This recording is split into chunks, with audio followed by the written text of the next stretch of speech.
n'abantu tujye dukenera. And people we need. Ariko nakuzaniye ijambo rivuga ngo, but I have brought a word to you that says that gukorera Imana biguhesha icyo wifuza. That serving God that makes you receive what you need. Wakibaza ngo ni gute nabona ikintu nifuza? You can ask yourself that how can I get what I need? Ariko reka nkubwire ngo hari ukuntu wabona icyo wifuza. But let me tell you that there is a way that you can get whatever you wish. Uje mu izina ry'umwami wacu Yesu Kristo. We greet you all in the name of Jesus Christ. Amahoro y'Imana nabane namwe mwese. Peace be with you. Aho muherereye nizere ko mumeze neza kandi Imana yabarinze. Wherever you are, I hope that you are still good and God has protected you. Turabashuje mu izina rya Yesu. We greet you in Jesus' name. Abatameze neza, you all who are not well, reka mbabwire ngo muri buze kumera neza kuko ikintu cyose kigira itangiriro kigira n'iherezo. Let me tell you that you are going to be good because something that has begin also has end. Uyu munsi turanezerewe kugaruka kuganira namwe ijambo ry'Imana ku Kidendezi TV. Today we are happy to be back to share with you the word of God on this TV.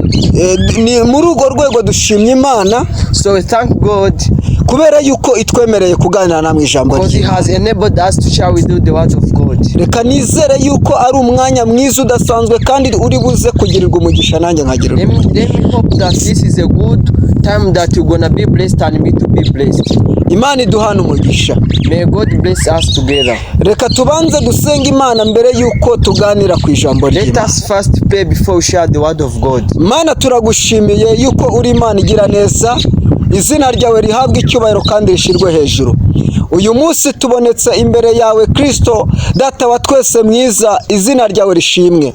Nyemerera muri uyu mwanya imbaraga zawe zuruke zituganze kandi ubushobozi bwawe ndetse n'imbaraga zibasha gukora ibidasanzwe zuruke zikorane natwe muri uyu mwanya ibyo butwari, kugira ngo muri uyu mwanya tugiye kuvuga ijambo ryawe, imirimo idasanzwe n'ibitangaza byawe bikoreke mu izina rya Yesu.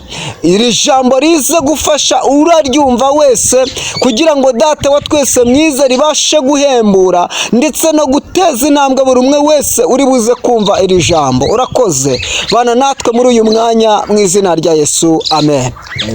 Uyu mwanya tugiye kuganira ijambo ry'Imana. This time we're gonna share the word of God. Ijambo ry'Imana nahaye intego ivuga gukorera Imana biduhesha ibyo dukeneye twebwe. Serving God that makes us receive what we need. Reka turebe ijambo ry'Imana tugiye gusanga mu Kuva igice cyaho cya 23. Let's read the word of God that you're gonna find in the book of Exodus chapter 23. Mu gitabo cyo Kuva, in the book of Exodus. Reka turebe mu gitabo cyo Kuva 20 igice cya 23 murongo wa 25. Chapter 23 verse 25. Reka dusome twumve iki jambo ry'Imana ritubwira. Let's read and listen what the word of God tells us.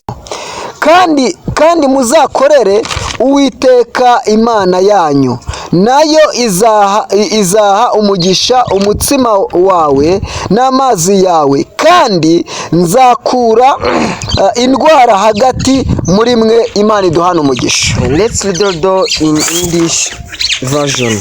Worship the Lord your God, and His blessing will be on your food and water. I will take away disease from among you. Amen. Amen. Dusomye ijambo ry'Imana mu gitabo cyo Kuva igice cya 23. We have read the word of God in the book of Exodus chapter 23. Igice cya 23 murongo wa 25. Chapter 23 verse 25. Iratubwiye ngo kandi ngo muzakorere Uwiteka Imana yanyu, nayo izaha umugisha umutsima wawe n'amazi yawe, kandi nzakura indwara hagati muri mwebwe. Niki ijambo ry'Imana ritubwiye hano mu Kuva. Yeah, it has said that to worship the Lord your God, and His blessings will be on your food and water. Imana iduhana umugisha. May God bless us together. Reka mbakire mwebwe mugeze kuri iyi cano ari ubwa mbere. Let me welcome You who is your first time to be on this channel. Turabakiriye mu izina rya Yesu. We have welcomed in Jesus. Niba ugeze kuri iyi channel IKIDENDEZI TV ari ubwa mbere, if it's your first time to be on this channel, kora subscribe. You subscribe kugira ngo ubashe gukomeza kugikurikirana ibiganiro byacu ndetse n'ijambo ry'Imana. So that you will ever be notified of the word of God and our suggestions. Kandi nawe tubana wakoze subscribe kuri iyi channel, and you who has already subscribed, turabashimiye. We thank you kuko ni iby'agaciro cyane. Because it is for value. Imana ibaha umugisha. May God bless you. Turabakiriye mwese mu izina ry'umwami wacu Yesu. Welcome you all in Jesus' name. Twasomye ijambo ryo mu kuva mu gice cya 23. We have read the word of God in Exodus chapter 23. Twasanze ku murongo wa 25. On verses 25. Ijambo ry'Imana ryatubwiye ngo, the word of God has said that, ngo kandi ngo uzakorere Uwiteka Imana yawe. Worship the Lord your God. Ngo nayo ngo izashyira mu gaseke kawe ngifu, izaguha gafu. And his blessings will be on your food. Mbese muri make izaguha ibyo kurya. In little words he will feed you. Ikindi igikomeye ngo ndetse ngo izakura uburwayi hagati muri mwe. Another thing that he will take disease from you. Turi ku ijambo rivuga ngo gukorera Imana biduhesha ibyo dukeneye. Another thing will take disease from you. On the word says that to serve God that makes you receive what you need. Ubundi mu buzima busanzwe abantu tujya dukenera ibintu. In normal life we people we need things. Nta gihe na kimwe wari wasanga umuntu runaka atifuza. There is no time that you can find a person that has no what he wishes to get. Uko wakira kose, whichever rich you can get, ubutunzi waba ufite ubwo ari bwo bwose, whichever riches you can get, uko byagenda kose hari ikindi kintu uba ukeneye cyangwa wifuza. Whoever thinks that can be, there is something that you need to get. Hari ibyo ushaka kugeraho. There are things that you want to achieve. Muri make uba ugifite inyota y'ibindi. In little words we said that you be having thirst of other things. Kandi uko wakena kose, and in any way that you can be poor, igihe cyose ntago kuba ukennye ntago bikubuza kugira ibyo wifuza. You to be poverty, it does not stop you from wishing something. Nta muntu nari numva wakennye ntagire ikintu yifuza mu buzima. I have never seen anyone that who is poor and fail to wish to get something. Ashobora kucyifuza ntakibone. He may wish to get it and fail to get. Ashobora kugishaka ntakibone. He may look for it and fail to achieve it. Ariko aba yacyifuje. But he has at first wished to get it. Niko abantu duteye. That is how people are. Abantu turifuza. People wish to get things. Kandi abantu tujya dukenera. And people we need. Ariko nakuzaniye ijambo rivuga ngo, but I have brought a word to you that says that gukorera Imana biguhesha icyo wifuza. That serving God that makes you receive what you need. Wakibaza ngo ni gute nabona ikintu nifuza. You can ask yourself that how can I get what I need? Ariko reka nkubwire ngo hari ukuntu wabona icyo wifuza. But let me tell you that there is a way that you can get whatever you wish. Imana iduhana umugisha. God bless us together. Hari igihe umuntu akenera ikintu cyangwa akakifuza. Sometimes you find a person when he is in need of something, akifuza ibintu bimwe bitandukanye, and he wish to get different things, ndetse agaharanira kubigeraho rwose, and try to fight to get, cyangwa akarwana kugira ngo abone cya kintu yifuzaga, and try to struggle to get so, ariko bikarangira icyo kintu atakigezeho cyangwa atakibonye, and he finishes up failing to get that. Hari ukuntu biba byagenze. There is something that will have happened. Hari ikiba cyabiteye. There is something that stops it. Ariko reka nkubwire ngo uyu munsi, but let me tell you that today, uri buze gusobanukirwa ngo ni gute nabona icyo nifuza. You will know, you will understand the way you can get what you need. Uri buze gusobanukirwa ngo ni gute nagera ku kintu nashatse igihe kirekire nkakibura. You will know the way you can get something that you have spent long time looking for it. Hari ibintu bitatu byatuma ugera ku kintu cyangwa byatuma ukorera Imana neza. There are three things that can cause you to serve God in good way.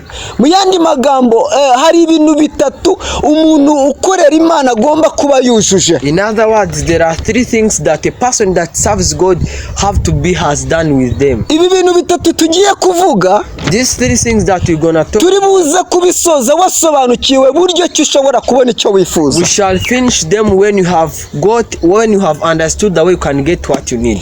Ikintu cya mbere umuntu ukorera Imana agomba kuba yujuje cyangwa afite ni ukuba yarakiriye Yesu Kristo nk'umwami n'umukiza mu bugingo bwe. Something that a person who serves God should be having is to have received Jesus Christ as his king. Ikintu cya kabiri umuntu ukorera Imana agomba kuba afite ni ikintu bita kwizera. It is something called believing. Ikintu cya gatatu umuntu ukorera Imana agomba kuba afite ni ukuba yumvira Imana. The third thing a person that serves God should be having is to be obeying God. Imana iduhana umugisha. May God bless us together. Subiye hejuru ho gatoya, I move backwards tomorrow. kwakira Yesu Kristo nk'umwami n'umukiza, Receiving Jesus Christ as your king and savior. ubwo nsubiye ku kintu cya mbere, I'm back on the first thing. umuntu aba yujuje kugira ngo akorere Imana. The person will have finished for him to serve God. Ntibishoboka yuko wakorera Imana utarakiye Yesu Kristo nk'umwami It's n'umukiza. not possible that you can serve God when you have not received Jesus Christ as your Kuko abantu uko duteye iyo tuvuze tuvuka n'icyaha cy'inkomoko. we people as we are when we are born, we born with a sin. Kandi icyo cyaha ntabwo cyatuma tugira ubusabane n'Imana. And that sin cannot allow us to have fellowship with God. Kuko Yesu ni umucyo, Because Jesus is right. Imana ni umucyo. God is light. Rero kugira ngo tuve muri icyo cyaha, kugira ngo ubwiza bw'Imana butugereho, For us to go away from that sin such that the goodness of God reaches us, nuko tugomba kwizera Yesu. is that you should believe Jesus Christ. Kuko ijambo ry'Imana riravuga ngo utizera Yesu wese, Because the word of God says that whoever doesn't believe God, Jesus, ngo niwe antikristo, that is the Antichrist. ntago yizera Yesu, Because he does not believe Jesus Christ. ntago ari umwana w'Imana. He is not the son of God. Imana iduhana umugisha. God bless us together. Haleluya, haleluya. Hallelujah. Ikintu cya kabiri, The second thing, kwizera Imana. believing God.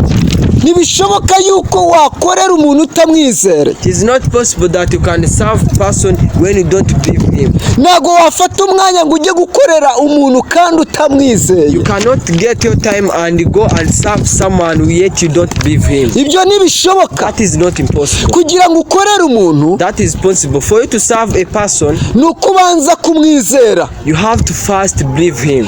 Rero biragoye kuba wakorera Imana utayizera. It is hard for you to serve a God when you don't believe him. Niba ushaka gukorera Imana, izera Imana. If you want to serve God, first believe him. Ikintu cya gatatu twavuze The third thing that you have talked ni about ukumvira Imana.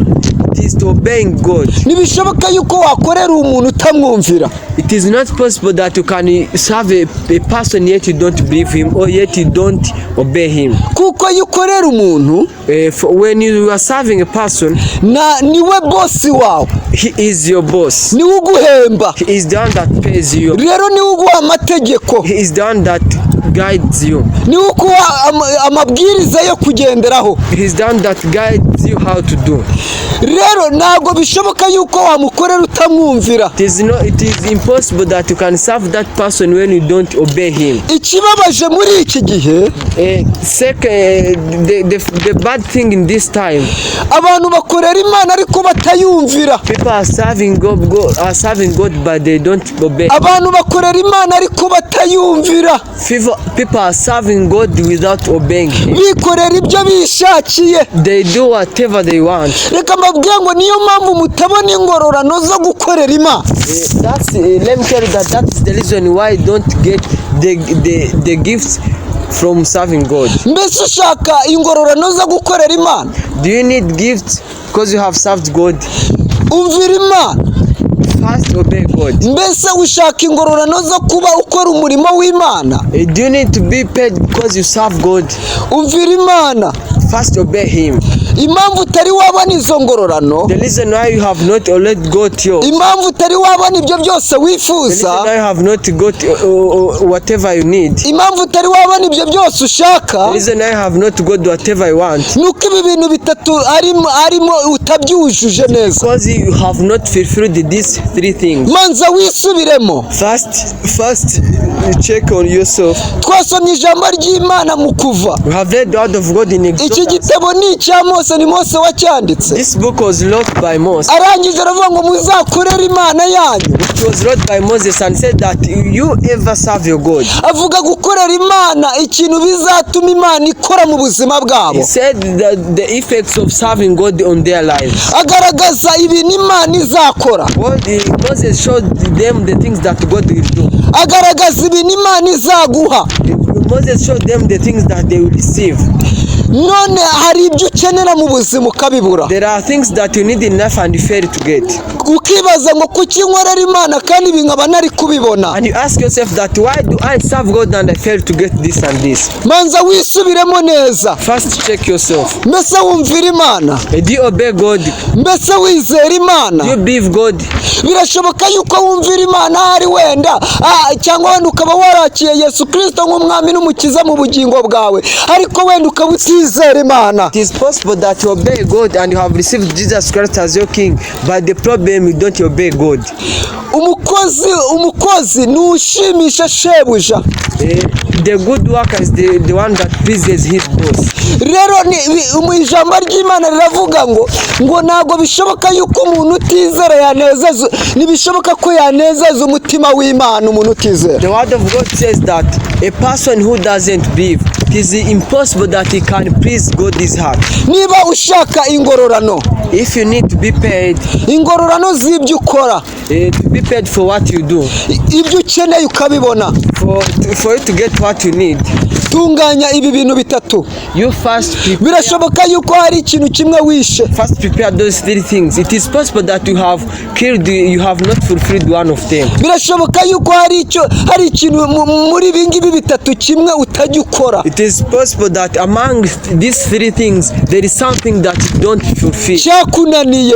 that you have failed to do. Reka nkubwire ngo haracyari amahirwe They kandi. tell you that there is still chance. Uyu munsi wagitunganya. Today you can do it in a good way. Kuba utaragitunganyije ntibivuze yuko ingororano zawe zagiye. For you to have not did it well, it doesn't mean that your payments are away.